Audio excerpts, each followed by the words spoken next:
ተመልካቾቼ የዛሬዋን ባለታሪኬን መጠሪያ ስም ለዚህ ዘጋቢ ብቻ ህይወት ስል ቀይሬዋለሁ። ህይወት መሸሻ ገና የህይወትን ሀሁ ሳትጀምር መከራዋን እስከበቡ የዘለቀች ያልሞቀቻት የማለዳ የልጅነት ፀሐይዋ በአንዳች ቅጽበት ያዘቀዘቀች ሳታብብ ሳትፈካ በእንቡጥነቷ የጠወለገች በመሃል የዘለለችው ሰፊ የህይወት ምዕራፍ ያላት የ16 ዓመቷ ህይወት መሸሻ። አባት የለኝም፣ በህፃንነቴ አላውቀውም። ከዛ እናቴ ብቻዋን ያሳደገች። እኔ ሌላ ሁለት እህት አለ። እናቴ ደግሞ ኩበት እየሸጠኝ ስታሳድገኝ ነበር። ህይወት ገና በልጅነቷ ነው መምህር የመሆን ህልሟን ለማሳካት ከህይወት ጋር ግብግቧን የጀመረችው።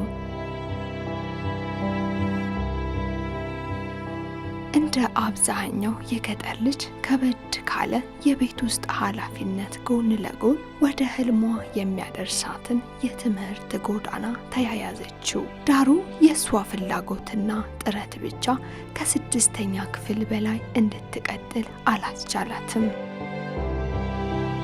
እናቴ ደሃ ናትና በልጅነት ነው ያሳደገች። ከዛ በኋላ እስከ 6ኛ ክፍል ተምሬ የዛ 6ኛ ክፍል ላይ በልተገበኝ አስባ ወዲያ አገባች።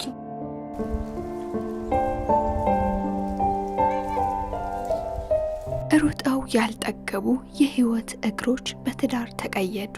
ከእኩዮቿ ጋር መተዛዘል ልትጫወትበት የሚገባ የህይወት ጫንቃ ጎጆ ይሉትን ግዙፍ ኃላፊነት ተሸከመ። እውቀትን መጠማት ለመርካትም መትጋት የሚገባው የህይወት አፍላ ጭንቅላት የሌት ቀን ሂሳቡ የማይሞላ ጨው በርበሬ ሆነ። ልጅ ጋር ተጣልተን ከዛ በኋላ ተፋተን ከእድሜዋ በብዙ ርቆ ከአቅሟ ባያለው ልቆ የጠበቃት የትዳር ህይወት ግን ከወራት የዘለለ እድሜ አልነበረውም። እሷ ጋር እየኖርኩ እያለ እሷ በሚያስቀይም ነገር ተቀይም አባረረች።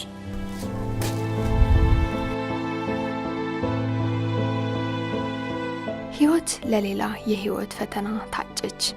ትዳሯን ፈታ ትምህርቷን ትታ ከእናቷ ቤት መቀመጧ ሌላ አለመግባባትን ወለደ። ሳይነጋ የጨለመ ገና ሳይቆም የዘመመ ህይወቷን ለማቃናት በጊዜው በቅርቧ ያገኘችውን ሌላ አማራጭ እንደ መፍትሄ ወሰደች። ከቀይዋ ወጥታ የማታውቀው ህይወት ብዙ ኪሎ ሜትሮችን አቆራርጣ ወደ ማታውቃት ባህር ዳር ወደ ማታውቀው ህይወት ዘው ብላ ገባች። ለወራጅነት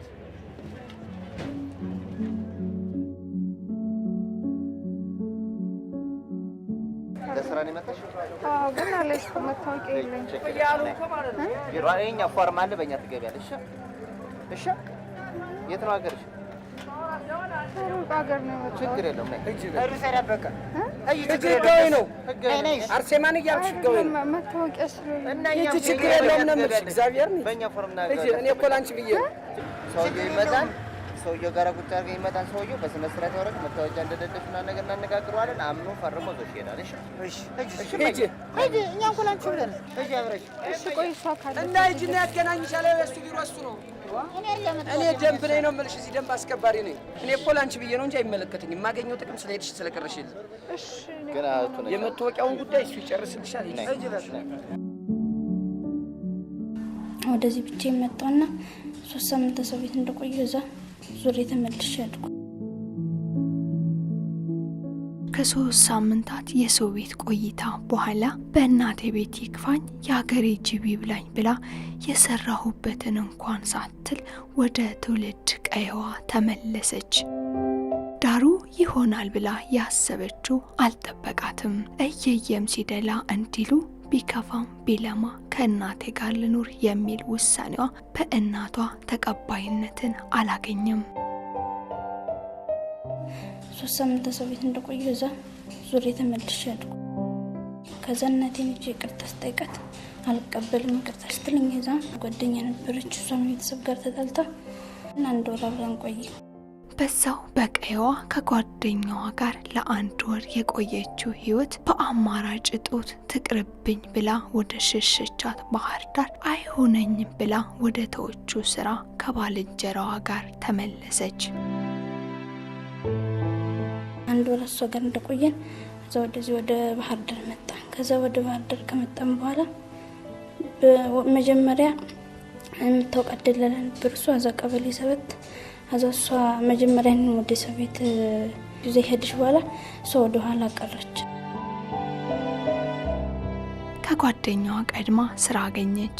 ያ አብሮነቷን ተስፋ አድርጋ ከመጣቻት ጓዷ ጋር ያለያያት የስራ እድል ግን ከአንድ ቀን አዳር የዘለለ አልነበረም። ስራ ወደም በጣም አበዛችብኝ። አዘበን እየተጀራ በቃ ስራ ትቼም ብላ ወስዳ ደላላ የተቀረች ዘም ለሰላት አይ ለማ ወደውን ሄድሽ ሰው ቤትም አላስገባዋትም ብላ ደላላ ስትለኝ እዛ በቃ ጨነቀኝና እናቴ ጋርም ስለተጣለው እዛ ወዲያ እዛ በፊት ማውቃት ነበርሽ ቀበሌ 12 ደላላ እዛሷን መኖሪያ ቤት አስገበሽ ላይ ነበር ባለፈው መዛ ሰው ቤት ወሰጂኝ ሰላት እዛ ትሽ ብላ ወሰደችኝና እዛ ሰው ቤት አስገባሽ ብላ እዛ ወዲያው ወሰደች ይቻትልሽ ሰራተኛ መጥቻለሁ ብላ እዛ ወዲያው ሆሮ ሰጃለች ሷጥ ላይ ሄድሽ ደላላ ገና በማለዳ ፈተና የበዛበት የህይወት ወደ ከፋ ምዕራፍ የተሸጋገረው በዚች አጋጣሚ ነው። ሻወር ወስዳ ወዲያ ልብስ ቀይሬ ምናምን ብላ የራሷን ልብስ ሰጠች። እዛ በኋላ ማታ ወዲያው ነው እንገናኘች።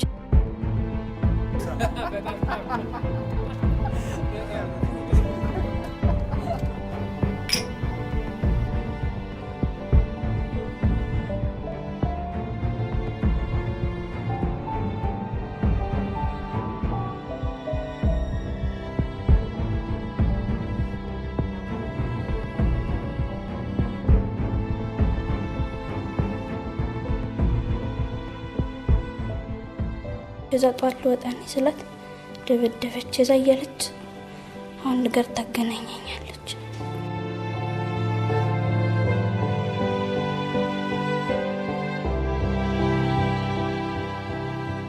በቀን 3 ወንድ ጋር ተሰድረኛል ያለ ኮንዶም እሷ ለምትፈልጋቸው ሰዎች ያለ ኮንዶም ታገናኘኛለች። በበኩል ደግሞ ግንኙነት አድርጌ ትለኛለች። እዛ ቤቱን ቆልፋብኝ ነው የምትል እዛ ተደበደብኛለች። አንዳንዴ ምግብ አሰጠኝ የነሱን ትርፍራፊ የምሰጠኝ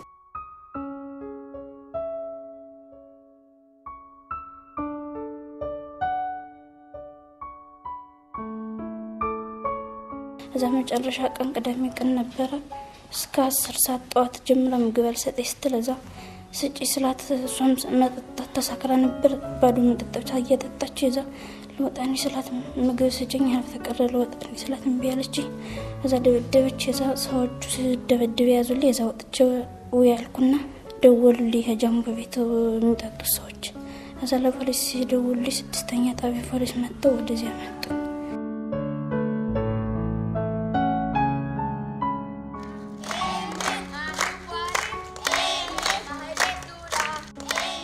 እኛ ተቋም ላይ ሴት ህፃናት ሲገቡ ለ3 ወራት ያክል ነው የቆይታ ጊዜያቸው። የተለየ ኬስ ከሌለባቸው ማለትም የጤና እክል ካላጋጠማቸው ወይ ደግሞ የህግ ኬስ ከሌላቸው በስተቀር በ3 ወራቶች ውስጥ ቤተሰቦቻቸውን አፈላልገን ወደ ቤተሰቦቻቸው የማቀላቀል ስራ ነው የሚሰራው ድርጅቱ። ግን ደግሞ እሷ የጤና እንዲሁም ደግሞ የህግ ኬዝም ስለነበረባት ለ8 ወራት ያክል እኛ ጋር ሸልተር ውስጥ ትገኛለች ማለት ነው። ሮዛ ሮዚና ሮዛ ሸንኮሪና ኢየሱስ ክርስቶስ ህይወት ከነዛ እረፍት አልባ የግፍ ቀንና ሌሊቶች ብታርፍም ጥለውባት ካለፉት ቁስል ግን ማገገም ቀላል አልሆነላትም።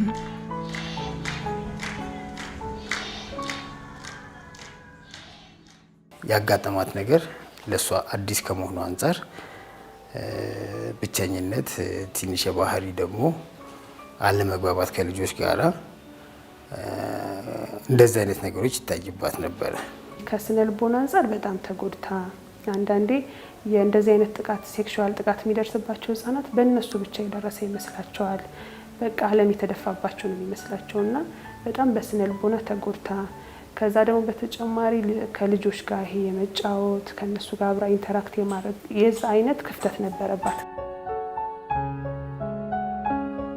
ህጻናትን አስገድዶ ለዝሙት ተግባር ማዋል ወይም ማሰማራት በሚል ወንጀል ነው ተከሳሿ ተጠርጣሪዋ በወቅቱ ተጠርጥራ ወደኛ የመጣችው።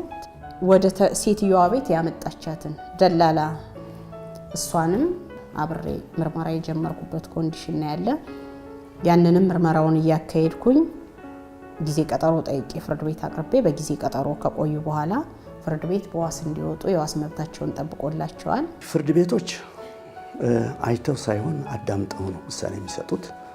በወንጀል ህጋችን አንድን ተከሳሽ ያለ ጥርጥር ማስረዳት አለበት ስለመፈጸሙ፣ ድርጊቱ ስለመፈጸሙ። አሁን ያነሳሽው ድርጊት አይፈጸምም አይባልም፣ ግን ማስረጃ አልተገኘም፣ የላላ ሆነ። ማስረጃው በደከመበት ጊዜ ደግሞ ፍርድ ቤቶች ያው ለአንድ ወገን የማያደሉ ለሁሉም እኩል ፍትህ የሚሰጡ ስለሆነ ማስረጃው ከደከመ ምንም ሊያደርጉት አይችሉም።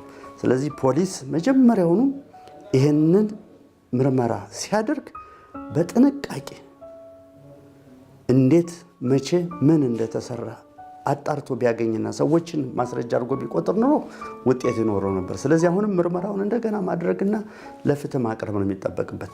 የምርመራ ሂደቱን ከመጀመሪያው እኔ ጥሩ ነበር ብዬ አላስብም። መጀመሪያ ላይ እንደተገኘች ወይም ደግሞ ወደ ፖሊስ ተቋም እንደሄደች የእድሜ ምርመራ ተደርጎላታል። በዛው ልክ ግን ደግሞ የጤና ምርመራ መደረግ ነበረበት። የጤና ምርመራ አልተደረገላትም። ማማ የታወቀ እዚህ የመጣ በኋላ ነው የዘንበት ሳደግ ጀርባ በኩል ይሄ እንትን ብሎ ነበር፣ ፊንጢጣ ደምቶ ነበር። ግን ከወር በኋላ እዚህ መጣው ነው ማማ የታወቀ እዛ ላስከል ነገርኳት። አስካልም ከፍላ ብር አሳከመች። አንዳንዴ እንደዚህ ሴክሹዋል ነገሮች ጊዜ ይፈልጋሉ። ቶሎ መሆን አለበት። ቶሎ የጤና ምርመራ መደረግ አለበት። ጊዜ ካለፈ በኋላ ከኛ ጋር ከመጣች በኋላ በመቀመጫ በኩል ያመኛል፣ መቀመጥ አልችልም፣ ይወጣል ስትለን የጤና ምርመራ እንድታደርግ እዛ ቦታ ላይ ያለውን ችግር ምን እንደሆነ ምርመራ እንድታደርግ አድርገናል። ግን ደግሞ ያ ጊዜ ካለፈ በኋላ ነው። ስለዚህ ሕክምናው እንደ ማስረጃ ለማቅረብኛ ምንድነው የሆነብን? የመጀመሪያ ደረጃ ኪንታሮት ነው የተባለው። ገባሽ? ኮዙ እኛ የምናውቀው ነው ኮዙ፣ ግን ደግሞ በመዘግየቱ ምክንያት የመጀመሪያ ደረጃ ኪንታሮት ያሳያል ነው የተባለችው። መጀመሪያ የተገኘች ቀን የእድሜ ምርመራው እንደተካሄደ በዛ ትይዩ ይሄኛው ምርመራ መደረግ ነበረበት ማለት ነው። ይሄ ክፍተት መጨረሻ ላይ ውጤቱ እሷን በሚጠቅም መልኩ እንዳይሆን አድርጎታል። ትልቁ ኮዝ እሱ ላይ ነው።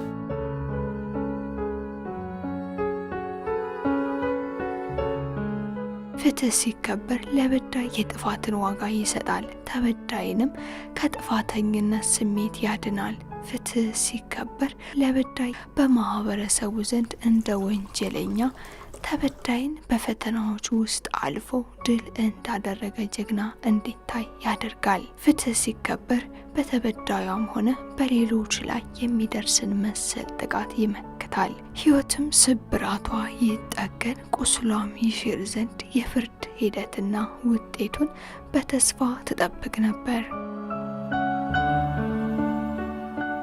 እኛ ስንወጣም ስንገባም ሁሌ ጥያቄዋ ምን ላይ ደረሰ ነበር። አንዳንዴ አንቺ መልስ በማትሰጭበት ነገር ላይ መጠየቅም በጣም ይጨንቃልና ምን ላይ ደረሰ፣ ደውላችሁ ሄዳችሁ፣ ሁሌ እንደዛ ነበር የምትለን። ኤክስፔክት የምታረገው ነገር ነበረ። ከዛ በኋላ ግን ሄድን፣ እንደዛ ሆነ። ታውቂዋለሽ፣ ትሰበሪያለሽ። አንዳንዴ ተጎድተሻል። ከዛ ደግሞ ከጉዳትሽ በላይ ይሄን ሁሉ ጊዜ ጠብቀሽ ደግሞ ምላሹ እንደዚህ ሲሆን ስብር ታያለሽ። ታለቅሳለሽ፣ ብቻዋን ትቆዝማለች። ኬዝሽን ተናግረሽ እንደዚህ ደርሶብኛል ብለሽ የሆነ ሰው መጠቋቋም ያርጎሽ ምናምንም ከዛ ደግሞ ፍትህም አለማግኘት ምትካሹ በዛ ስለሆነ ማለት ነው እሱን አለማግኘት ትንሽ ከባድ ነው ብዬ ነው የማስበውና ታለቅሳለች ብዙ ጊዜ። ፍርድ ቤቱ በማስታወቂያ ውስጥ ተለቃለኝ ሳትወይቱ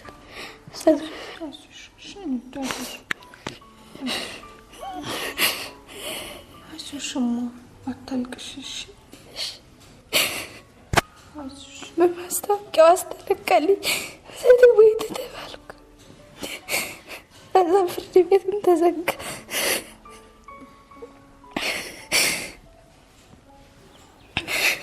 አይዞሽ እሺ ተረጋጊ።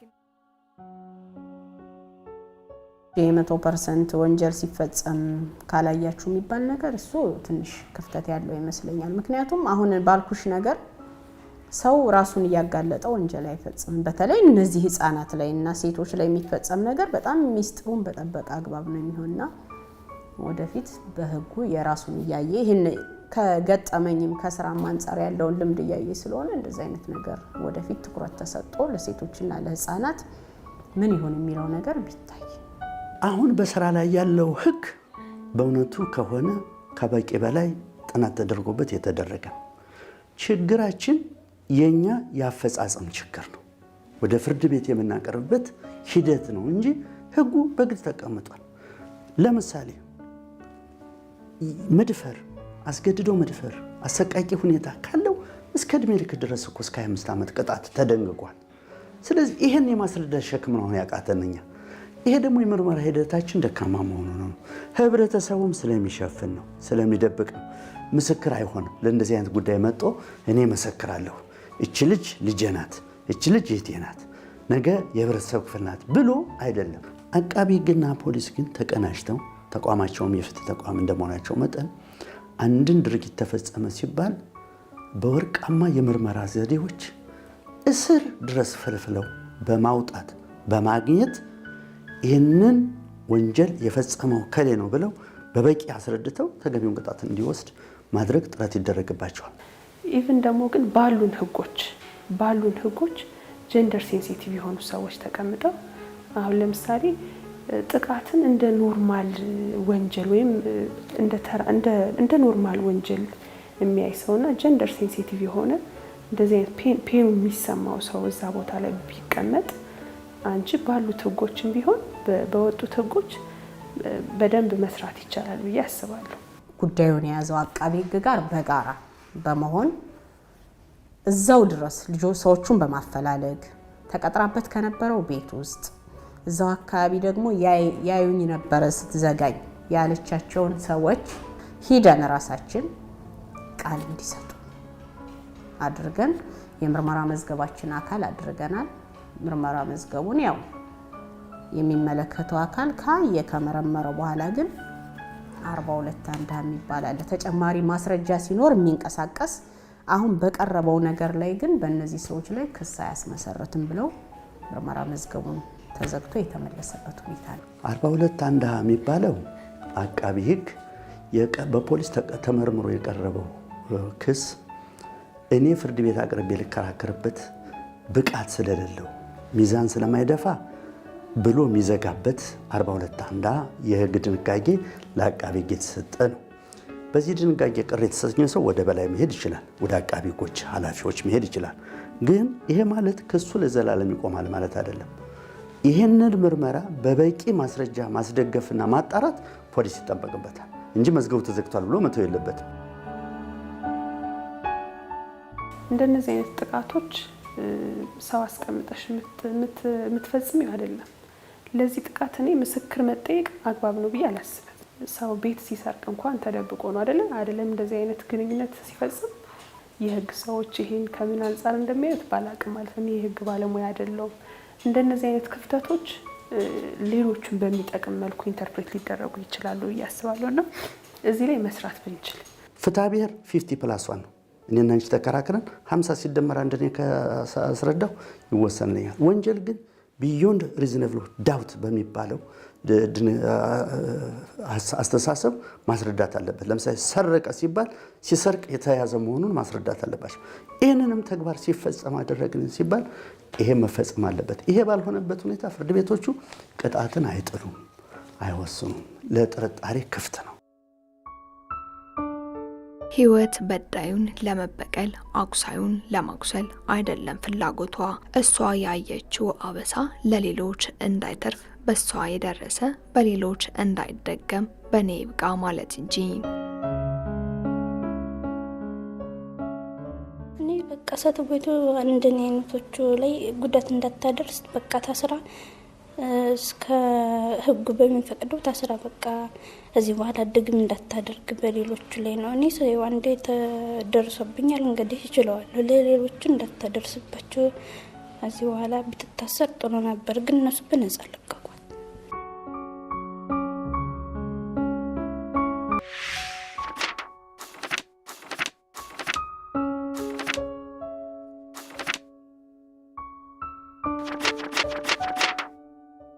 የህይወትን ታሪክ ለማሳያነት አነሳው እንጂ እንደ ህይወት አይነት መዝገቦች ብዙ ናቸው። በነ ህይወትና መሰል መዝገቦች ውስጥ ብዙ ያልታበሱ እንባዎች፣ ብዙ ያልሻሩ ቁስሎች፣ ብዙ የፍትህ መጓደሎች አሉ። እንደነዚህ አይነት ብዙ ኬዞች ይገጥሙናል። ሴት ህጻናት በደላሎች ተታለው ተደፍረው ደግሞ ባሰሪዎቻቸው ገንዘባቸውን ተቀምተው የተለያየ አይነት ኬዝ ይገጥመናል። ማለጻናት ተጀመረ እና ወደ ሰቤት ይችላልሽ እናቴ ግን አትይጂ ብላ መክረኝ ነበር። የአንድ የህግ ባለሙያ ሚስት ሆና እሷ ቤት የገባችን ልጅ ፊቷ ሁሉ በቢላ ተደብድባ ቤት ውስጥ እንዳትወጣ ደምታ ሄ ጆሮዋ ሁሉ ዳሜጅ ሆና የገባች ልጅ አለች። እንግዲህ የአንድ የህግ ባለሙያ ሚስት ሆና አልጋው ለሚዘሩት በብረቱ በዛ ማታ ስትመታኝ አዘበለ ሰውና ሰው በእንትና ተጣላ ሰውዬው አዘበለ ስትመታኝ ጠፍተሽ ነገርቋታልና መከረኛ ተጠፍጭ።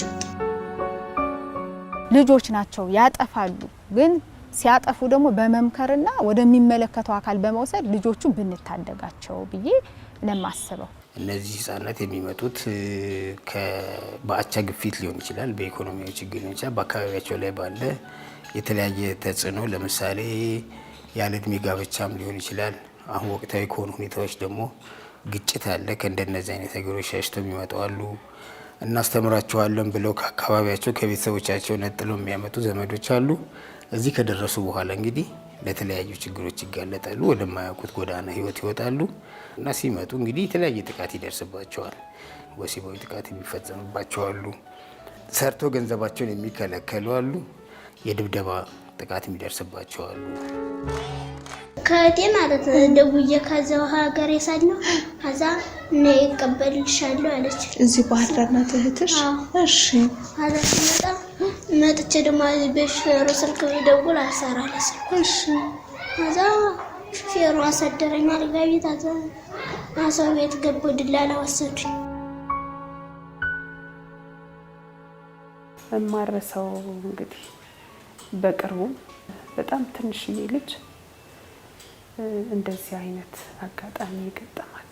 አሁን ደግሞ አንዳንዴ በጣም እኔ የሚገርመኝ የሆነችን ሴት አይተሻት ልትማርክሽ ልታማልልሽ ኦሩን በቃ የሆነ እንደዛ አይነት ስሜት፣ እሱም ጤናማ ላይሆን አይደለም እኮ አይተሽ ሁሉን ሰው መመኘት ጤናማ አይደለም። ግን ደግሞ ምንም አይነት ፊዚካሊ አይተሻቸው ምንም አይነት ነገር ያን ያህል የሚስብ ለዛ ነገር የማያሳስብ ነገር ያላቸው ሴቶች ህፃናትም ጭምር በእንደዛ አይነት ጉዳት እያለፉ ነው። ግን በቅርቡ እኔ የ10 ዓመት ልጅ እንደዚህ አጋጥሞናልና እሱን አረሳው።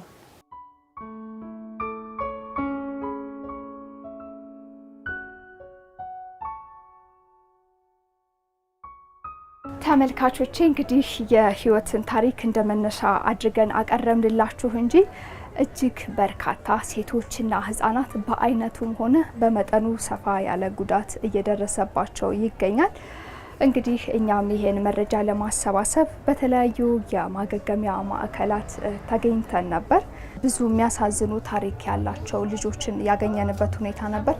እጅግ ልብ የሚሰብር ሆኖ ያገኘሁት ግን የአንዲት የ10 ዓመት ህፃን ልጅ ነበረች በዛ ማዕከል ውስጥ። እንግዲህ የቺ የ10 ዓመት ልጅ ገና ምንም የማታውቅ ጥቃት ለመፈጸም ይቅርና ለመቆንጠጥ እንኳን እጅግ የምታሳሳ ልጅ ነች።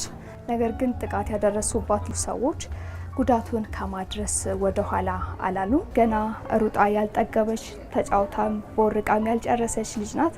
ገና እንግዲህ የአሻንጉሊት እንኳን ፍቅር ያልወጣላት ልጅ ናት።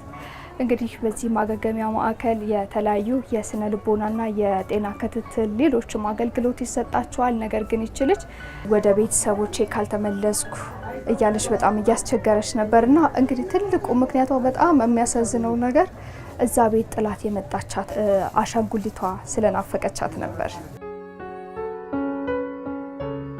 እኔም እንግዲህ ተመልሼ እንደምመጣ ነግሬያት ስለነበረ አሁን ላይ አሻንጉሊት ገዝቼላት ልሄድ ነው።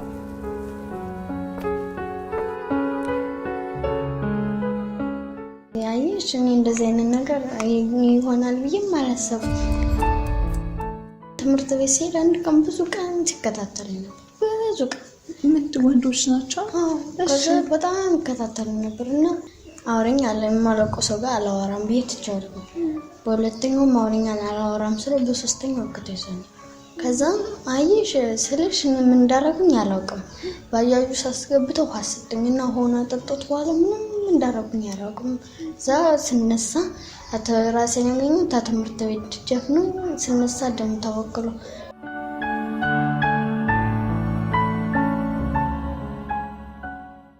ጎበዝ ልጅ ነሽ፣ ታስታውቂያለሽ። ማርያም ደስ የምትይ ልጅ ነሽ። አይዞሽ እሺ፣ አንቺ ብቻ አይደለሽም። እኔ ደግሞ እኮ እዚህ መውጣት የምፈልግበት በመሰል አቤት ስቀመጥ ሁሉ አሻንጉሊት አለችኝና ብቻዬን ስለምተኛው ቅፍ አድርጌ ስለምተኛ ትዝ እያለኝ ትናንት ወድቄያለሁ። ኦኬ ልሄድ ነው እያልሽ ነው?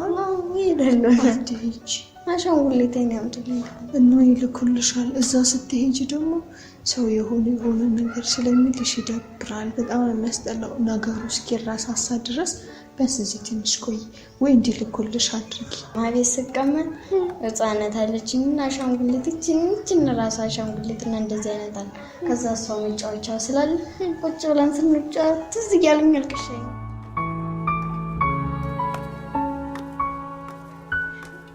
አንቺማ ጎበዝ ልጅ ነሽ እኮ ያልኩሽ። በቃ እንደዚህ ተግባቢ ስለሽ ልጆቹ ጋር መላመድ እነሱ ጋር መጫወት ምናምን ነው እንጂ ያለብሽ። እኔ እስከሚመጣ ድረስ ደግሞ እንዳትሄጂ። መቼ ነው? መቼ እንደሆነ አላውቅም። ብቻ ሰሞኑን ልንመጣ እንችላለን። እንዳትሄጂ ሸማ። አሁን እቺ ጓደኞችሽ ጋር ተጫዋች እና ሊሳኑ ስቅ ላድርግሽ።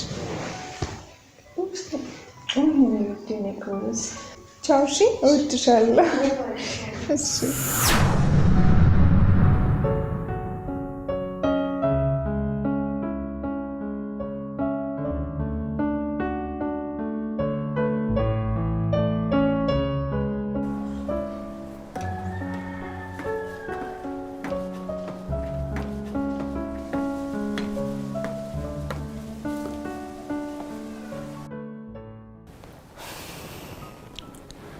የለችም፣ ሄዳለች።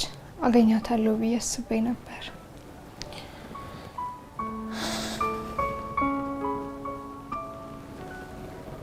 እዚህ ከደረሰባት ጉዳት አንጻር እዚህ ቦታ ላይ ብዙ ልታገኛቸው የሚገቡ አገልግሎቶች ነበሩ። ገና ስነ ልቦናው አልጠነከረም ነበር። እዛ ሄዳ ደግሞ የሚገጥማት ብዙ ፈተናዎች ነበሩ። ግን ከሁሉም ለሷ ያሻንጉሊቷ ናፍቆት በልጦባት ሄዳለች። ላገኛት አልቻልኩም። ሄዳለች።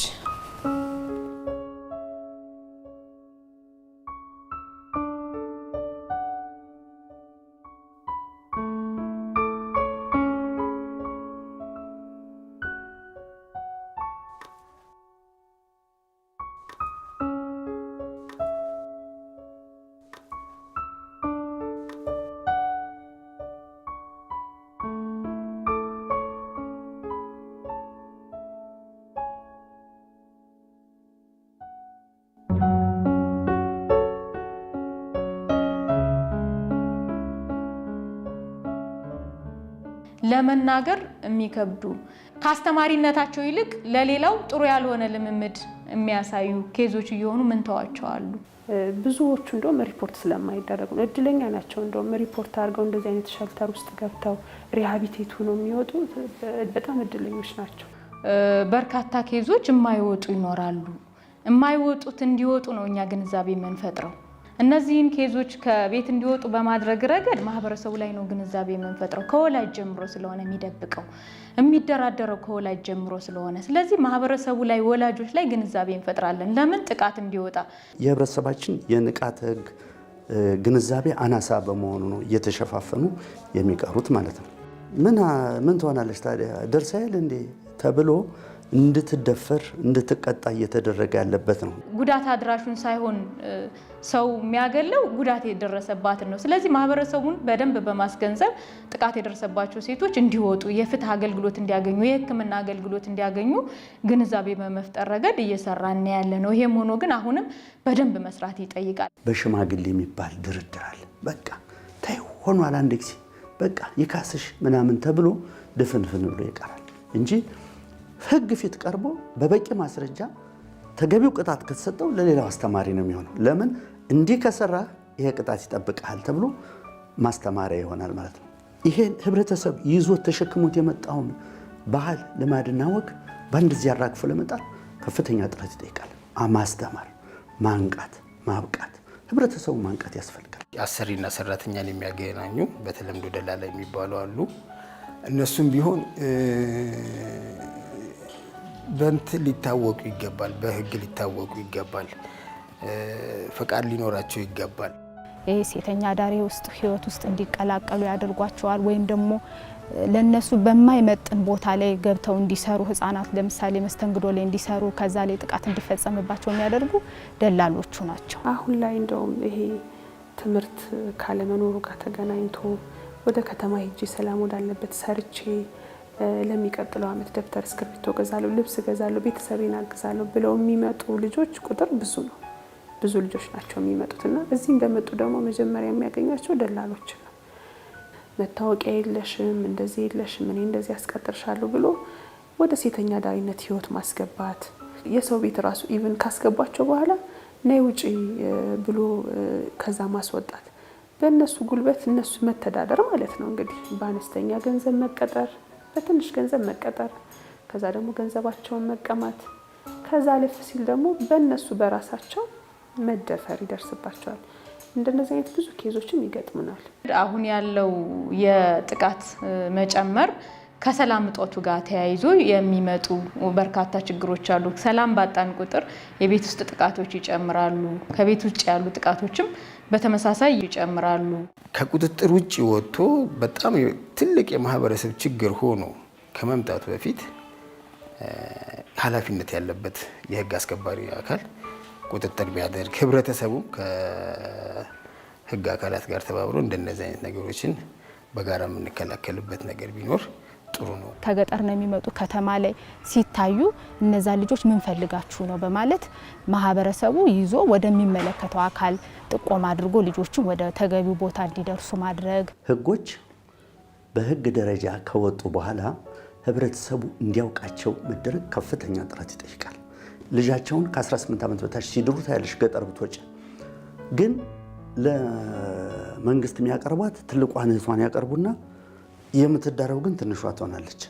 እንዲህ አይነት ነገር ይፈጸማል። ህብረተሰቡ መጀመሪያ አዌርነስ እዚህ መፈጠር አለበት፣ መሰራት አለበት። እሱ ካልተሰራ ወንጀሎች ተደብቀው ተሸሽገው ተሰውረው ላይቀሩ ዋስትና የለሽም። ሴቶች የማህበረሰቡ ግማሽ አካል ናቸው ወይም በላይ ናቸው ተብሎ ነው የሚገመተው። ህግ ግን እያለ ያለ ሰብአዊ ፍጡር ናቸው፣ ሰዎች ናቸው፣ መብት አላቸው፣ ፍላጎት አላቸው። ሁሉም ነገር ሊከበርላቸው ይገባል። ህብረተሰባችን ግን ይህንን አይጠቀም። ሚስት ሲያገባ እንደፈለገ ሊያረጋት ነው። ህጉ ግን እንደፈለገ ሳይሆን በስምምነት የሚደረጉና የሚፈጸሙ ነገሮች አሉ። ይሄ እንኳን ህገ ወጡ ተግባር መደፈር፣ ወሲባዊ ብዝበዛ፣ ስራ፣ ጥቃት የሚፈጸምበትን እንኳን ወደ ፍትህ አቅርበን ለማስቀጣት ገና በበቂ ሁኔታ ያልቻልንበት ያልደረስንበት ጉዳይ ነው ያለው እና ገና ይጠበቅብናል ብዙ ህብረተሰቡ ማንቃት። ማህበረሰቡ በተለይ ምስክር ብለን በምንጠራቸው ሰዓት የማይመጡበት ሂደን ራሱ ቤታቸው ላይ ስንጠይቅ የሉም ቤት አናቅም የሚባልበት ሁሉ ኮንዲሽን ነው የነበረ። አሁን ግን ካለው ነገር ማህበረሰቡ እየተረዳ እየቀረበን ያለ ነገ ከየቤታችን ላለማንኳኳቱ ዋስትና ስለሌለን የሚመጣውን ነገር በጋራ እንድንወጣው ቢሆን መልካም ነው ማለት። ህብረተሰቡ እናቱን፣ እህቱን፣ ሚስቱን በህግ ጥበቃና ክለላ እንዲያገኙ የበኩሉን አስተዋጽኦ ማድረግ አለበት። መብታቸው ማስከበር አለበት። ጥፋት ተፈጽሞ በተገኘ ጊዜ አጥፊውን ለህግና ለፍትህ በማቅረብ ማስቀጣት ይጠበቅባቸዋል። በሽማግሌ እዛ መደራደርና መጨረስ ያለባቸው።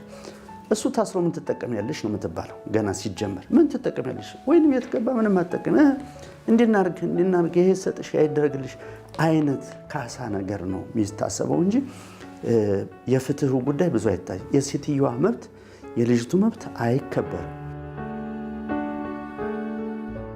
ከምንም በላይ ቀድሞ በመከላከል እንደነ ህይወት አይነት ግፉዓንን ከጥቃት መጠበቅ ያሻል። ከዛ አልፎ የሚፈጸሙ ጥቃቶች ሰለባ የሆኑትን ተጎጂዎችንም ተገቢውን የጤና የፍትህና መሰል አገልግሎቶችን በአንድ ማዕከል እንዲያገኙ ማስቻል ሂደቱን ውጤታማ ያደርገዋል። ከባለፈው ዓመት ወዲህ በጣም በተጠናከረ እየሄድን ያለ ነው።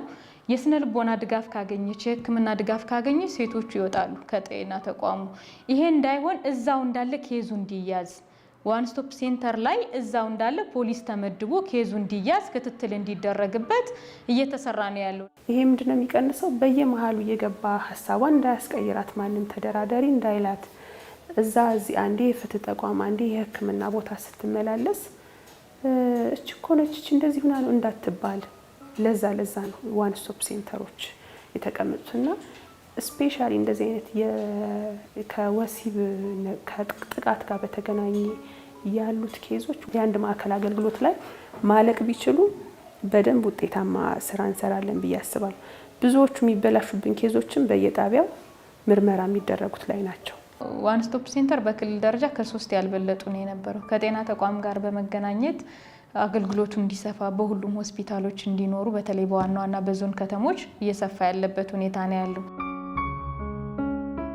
ይህ ሁሉ የህይወት በትር ያረፈባት ብርቱዋ ህይወት ግን አልተሰበረችም። ያ የልጅነት ህልሟም አልከሰመም። ይልቁንም በሷ የደረሰ በሌሎች ህፃናት ላይ እንዳይደርስ የማንቃት ፍላጎቷ መምህርት የመሆን ህልሟን አጠናክሮታል።